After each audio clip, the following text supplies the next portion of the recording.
പിണറായി സർക്കാരിന്റെ 100ാം ദിനം ആഘോഷിച്ച ആഴ്ച ഏറ്റവും വലിയ ആശങ്കയിലകപ്പെട്ടത് സാക്ഷാൽ ജി സുധാകരനാണ്. നിലവിളക്കിനെ കുറിച്ച് നടത്തിയ പരാമർശത്തിലൂടെ സർക്കാരിനെ ആകെ കുഴപ്പത്തിൽ ചാടിച്ചു കളഞ്ഞു. ഏറ്റവും ഒടുവിൽ പിണറായിക്ക് തന്നെ സുധാകരനെ തിരുത്തേണ്ടിയും വന്നു. നിലവിളക്ക് മതചിഹ്നമല്ല എന്ന്. സുധാകര കവിക്ക് മറ്റൊരു വിവേചന ബുദ്ധിയുണ്ട്. സ്വന്തം കാഴ്ചപ്പാടുകൾ മറ്റുള്ളവർക്കുമേൽ അടിച്ചേൽപ്പിക്കില്ല. ഉദാഹരണത്തിന് ഈ വിവാദത്തിനൊക്കെ ഇടയ്ക്കും സ്വന്തം അമ്മയുടെ വിശ്വാസത്തെക്കുറിച്ച് കൃത്യമായ ബോധ്യം ഉള്ളിൽ സൂക്ഷിക്കുന്നു. എൻ്റെ അമ്മ 87ാമത്തെ വയസ്സിൽ നിലവിളക്ക് കൊടുക്കുന്ന ആളാണ്. ഞാനാ പറയുന്നത്. ഇപ്പോഴും അവർക്ക് ഇപ്പോഴും നല്ലപോലെ വായിക്കാൻ അറിയാം. ഈ ചെറിയ അക്ഷരം പോലും വായിക്കും.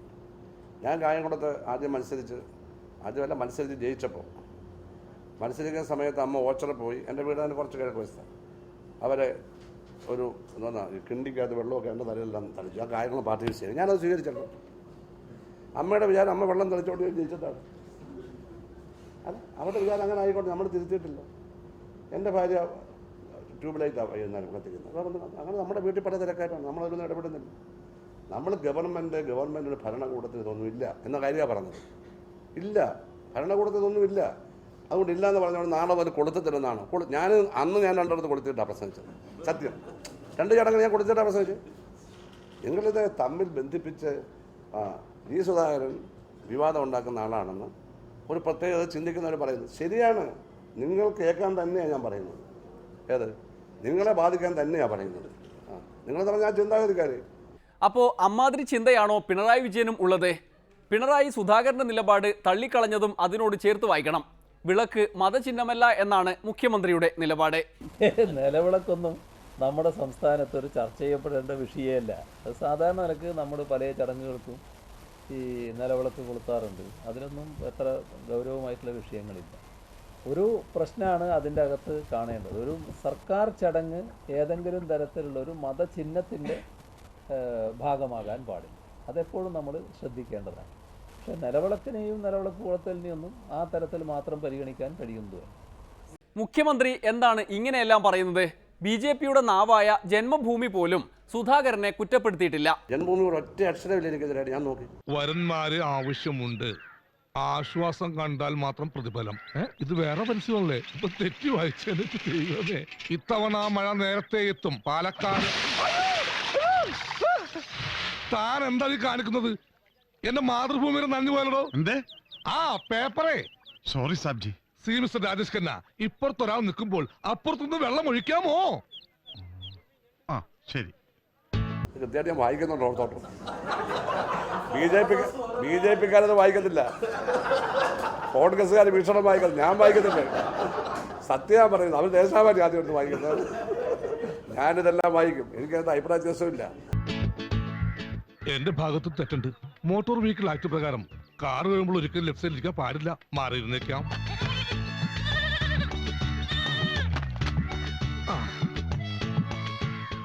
വെള്ളമില്ലാത്തത് കൊണ്ട് വള്ളംകളി മാറ്റിവെച്ചു.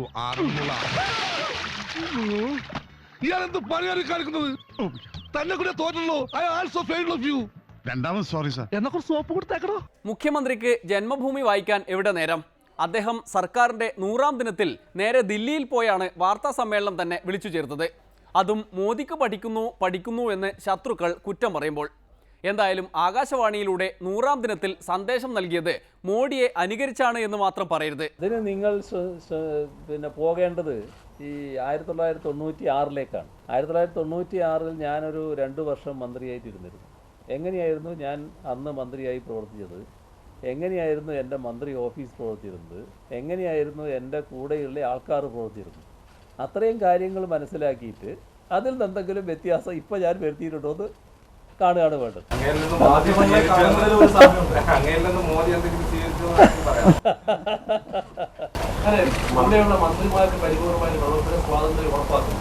എന്താ മന്ത്രിമാർ പിന്നെ സ്വതന്ത്രമായിട്ട് പ്രവർത്തിക്കാൻ അധികാരമുള്ളവരല്ലേ? അവർക്ക് എന്താ പ്രശ്നം?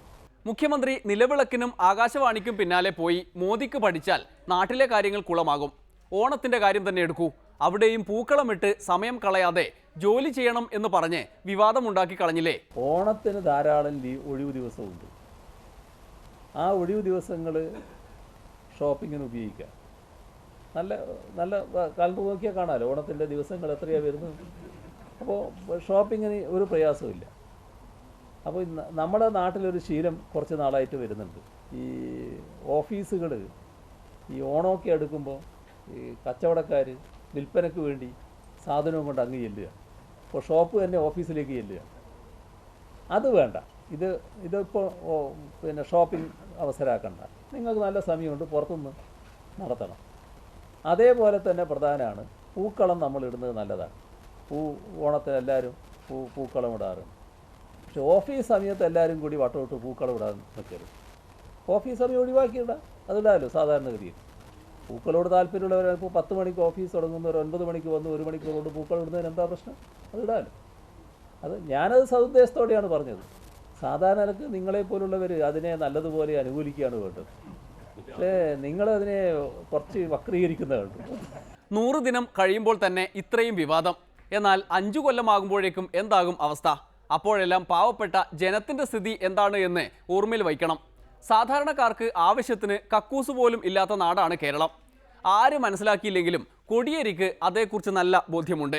നമ്മുടെ സംസ്ഥാനത്ത് 2.5 ലക്ഷത്തിലധികം വീടുകളിൽ കക്കൂസ് ഇല്ല, ടോയ്ലറ്റ് ഇല്ല. മലമൂത്ര വിസർജനം നടത്തുന്നത് വീട്ടിന്റെ പരിസരത്താണ്. ചിലർ മലവിസർജനം നടത്താൻ ഈ തീരപ്രദേശത്ത് വീട്ടിൽ ടോയ്ലറ്റ് ഇല്ലാത്ത വീടുകളിൽ ആളുകൾ ചെയ്യുന്നത് നേരെ കടപ്പുറത്തേക്ക് പോകും. അവിടെ ഒരു കുഴി കുഴിക്കും, അവിടെ ഇരിക്കും, മലം വിസർജിക്കും, അവിടെ പൂഴിയെടുത്തിടും, നടന്നു പോകും. ഇത്രയും ദയനീയ സ്ഥിതിയുള്ള നാട്ടിൽ രാത്രി നേരങ്ങളിൽ പ്രാഥമിക ആവശ്യം നിർവഹിക്കാൻ പോകുന്നവരെ പട്ടി പിടിച്ച് കടിക്കുന്ന അവസ്ഥയാണ്. അതിനെന്താണ് പരിഹാരം? നവംബർ 1-ന് സമ്പൂർണ്ണ ശൗചാലയ സംസ്ഥാനമായി കേരളം മാറുകയാണത്രേ. അത് പ്രഖ്യാപിക്കാൻ പ്രിയപ്പെട്ട സാക്ഷാൽ നരേന്ദ്രമോദി തന്നെ സർക്കാരിന്റെ അതിഥിയായി എത്തുന്നു. ആ പരിപാടി ഉദ്ഘാടനം ചെയ്യാൻ നമ്മുടെ സർക്കാർ ക്ഷണിച്ചിരിക്കുന്നത് സാക്ഷാൽ പ്രധാനമന്ത്രി നരേന്ദ്രമോദിയെ തന്നെ ഇങ്ങോട്ട് വിളിച്ചിരിക്കുകയാണ്. കാരണം മോദിക്ക് മനസ്സിലാകണം, ഗുജറാത്ത് അല്ല ഈ കേരളം. നേരിട്ട് മനസ്സിലാക്കാനാണ് മോദിയെ തന്നെ ആ പരിപാടിക്ക് വിളിക്കാൻ നമ്മളിപ്പോൾ തീരുമാനിച്ചിട്ടുള്ളത്. പ്രധാനമന്ത്രി വന്ന് പ്രഖ്യാപിക്കുകയൊക്കെ ചെയ്യും, രേഖകളിൽ അത് കാണുകയും ചെയ്യും. അപ്പോഴും സ്വന്തമായി വീട് പോലും ഇല്ലാത്തവർക്ക് കക്കൂസ് മാത്രമുണ്ട് എന്ന് പ്രഖ്യാപിച്ചതുകൊണ്ട് എന്ത് കാര്യം? അതുകൂടി മുന്നിൽ കണ്ടുകൊണ്ടുള്ള പ്രവർത്തനങ്ങളാണല്ലോ വേണ്ടത്. ഒരിടവേള കൂടി, അത് കഴിഞ്ഞ് പട്ടി സമരം.